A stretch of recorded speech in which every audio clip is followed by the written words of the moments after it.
சிவபெருமான் கிருபை வேண்டும், அவன் திருவருள் பெற வேண்டும், வேறென்ன வேண்டும்.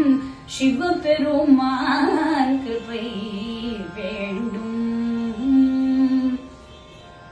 எந்த ஒரு காரியத்தை பண்ணாலும் அதுல ஜெயம் வேண்டும். ஜெயம் வேண்டும்னா சிவபெருமானுடைய அருள் வேண்டும். சிவபெருமானுடைய அனுகிரகம் இருந்தாதான் இந்த உலகத்துல ஒரு ஜெயம், இகத்துக்கும் சரி பரத்துக்கும் சரி. முமுட்சுக்களுக்கு கூட முமுட்சுத்துவத்துக்கு உண்ட பலன் கிடைக்கணும் அப்படிங்கறதுல தாபம் உண்டு இல்லையா? அப்படி இகம் பரம் அத்தனைக்கும் வெற்றியே தேடித்தரக்கூடிய மூர்த்தியா பிரத்யேகமா அருள்பாலிக்கக்கூடிய ஒரு திருக்கோவிலினுடைய கும்பாபிஷேகம் நெருங்கக்கூடியதான சமயத்துல இந்த நதிக்கரை கோவில்கள் வரிசையில அந்த கஷேத்திரத்தினுடைய பெருமையை பார்க்கலான்னு ஆசை. திருவாரூர் மாவட்டம் தில்லூர்ல கோவில் கொண்டுள்ள ஜெயாம்பிகா சமேத ஜெயங்கொண்டேஸ்வரர் கோவில். இந்த ஜெயாம்பிகா சமேத ஜெயங்கொண்டேஸ்வரர் ஸ்தல புராணம் ரொம்ப சுவாரஸ்யமானது. பார்வதி தேவி பசுவா மாறி பூலோகத்துக்கு வந்து நிறைய திருவிளையாடல்கள் புரிஞ்சிருக்கா. இப்படி நம்ம தஞ்சாவூர் மாவட்டத்துல நிறைய கோவில்கள்ல அம்பிகை பசுவா மாறி நாம வழிபடக்கூடிய பல்வேறு கஷேத்திரங்கள் இருக்கு. முக்கியமா ஃபேமஸா 4 கோவில் சொல்லலாம்.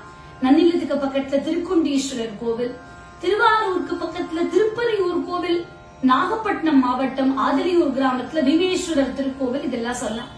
கைலாசத்துல சிவபெருமான் பார்வதிய பசுவா மாற பண்ணி பூலோகத்துக்கு அனுப்பி அநேகமான திருவிளையாடல்கள் புரிஞ்சிருக்க. இப்படி ஒரு சமயம் பார்வதி தேவி பசுவா உருவெடுத்து பூலோகத்துக்கு வர அவள மகாவிஷ்ணு புல் மேய விடுறாள். புல் மேய விட்டு பார்வதி தேவியும் புல் மேய விட்டு பார்வதி தேவியும் பசுவாக அருள்பாலித்தாளே. பார்வதி தேவி பசுவா மாதிரி புல் மேயரா. ஏன் இந்த ஊருக்கு பில்லூர் அப்படிங்கிற பேர் வந்ததுங்கிறது சுவாரஸ்யமான விஷயம். அம்பிகை புல் மேய்ந்த இடம் அப்படிங்கறதுனால அது புல்லூர் அப்படின்னாயி, இந்த புல்லூர்ங்கிறது மருவி மருவி பில்லூர் அப்படின்னு ஆயினது அப்படின்னு சொல்கிறார். இந்த கஷேத்திரத்தினுடைய அமைப்பு ரொம்ப சுவாரஸ்யமா இருக்கு. காவிரியினுடைய கிளை நதிகளான நாட்டாறு, நண்டலாறு, இதுக்கு நடுப்புற நந்தவனம் போன்ற ரொம்ப அழகான இயற்கை சூழல்ல இந்த ஊர் இருக்கு. முக்கியமா அந்த ஊருக்கு நடுப்புற இந்த ஜெயங்கொண்டேஸ்வரர் அருள்பாலிக்கிறார். இந்த ஊரினுடைய புராண பெயர் திருளகாசி அப்படிங்கிறது. காசிக்கு நிகரான தலம் அப்படின்னு. இங்க பாய்ந்தோட கூடிய நண்டலாறு தென்வடக்கா ஓடி மறுபடியும் மேற்கு கிழக்கா நோக்கி பாய்வது ரொம்ப அழகானது, சிரேஷ்டமானது. எளிமையான முகப்பு மண்டபம் நம்மள ஆசையுடன் வரவேற்க, அதை தாண்டி உள்ள போனா நந்தியம் பெருமான் ஈசனை நோக்கி தியானம் பண்றார். தொடர்ந்து மகாமண்டபம், அடுத்து அர்த்த மண்டபம், அதுக்கு முன்னாடி இடதுபுறம் விநாயக பெருமானும் வலதுபுறம் முருகப்பெருமானும் திருவருள் பொழிகிறார்கள். அர்த்த மண்டபத்தை தாண்டி உள்ள போனா கருவறையில ஜெயங்கொண்டேஸ்வரர் லிங்க வடிவமா அருள்பாலிக்கிறார். எந்த ஒரு தொழில பண்ணாலும் இங்க வந்து ஜெயாம்பிகா சமேத ஜெயங்கொண்டேஸ்வரரை வணங்கினா அந்த தொழில வெற்றி கிடைக்கும்ங்கிறது மாத்திரம் இல்ல, இந்த லௌகீக சுகமே வேண்டாம் அப்படின்னாலும் தபஸ் பண்றதுக்கு எனக்கு தகுதி கொடுக்கணும், அந்த தபஸ் ஜெயிக்கணும்னு கூட பெருமான ஜெயங்கொண்டேஸ்வரரை வணங்கலாம்.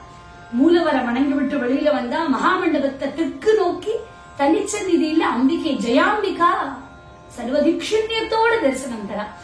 சுவாமிக்கு இடது பக்கத்துல சனீஸ்வர பகவான் தனிச்சந்நிதியில அருள்பாலிக்கிறார். கோஷ்டத்துல தட்சிணாமூர்த்தி, துர்கை, சண்டிகேஸ்வரரும், பிரகாரத்துல வள்ளி தேவசேனா சமேத சுப்பிரமணிய சுவாமி மற்றும் மகாலட்சுமியும் அருள்பாலிக்க திருவிழாக்களுக்கா பஞ்சம் இங்க பாரத பூமியில. இந்த கஷேத்திரத்துல மாத சிவராத்திரியும் வருஷா வருஷம் மகா சிவராத்திரியும் ரொம்ப சிறப்பாக கொண்டாடப்படுகிறது. அது மாத்திரமில்ல, ஐப்பசி மாச அன்னாபிஷேகம் இந்த கோவில்ல ரொம்ப விசேஷமானது என்று பக்தர்கள்லாம் ரொம்ப பெருமையுடன் கொண்டாடுகிறார்கள்.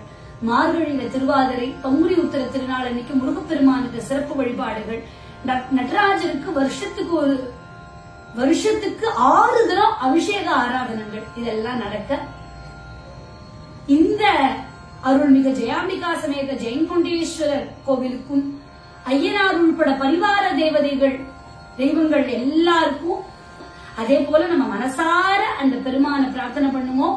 ஜெயாம்பிகா சமேத ஜெயங்கொண்டேஸ்வரர் நமக்கு அந்த திருத்தல தரிசன பாக்கியத்தை தரட்டும், நம்மளோட மனசுக்குள்ள இருக்கிற ஏக்கத்தையும் பூர்த்தி பண்ணி வைக்கட்டும்.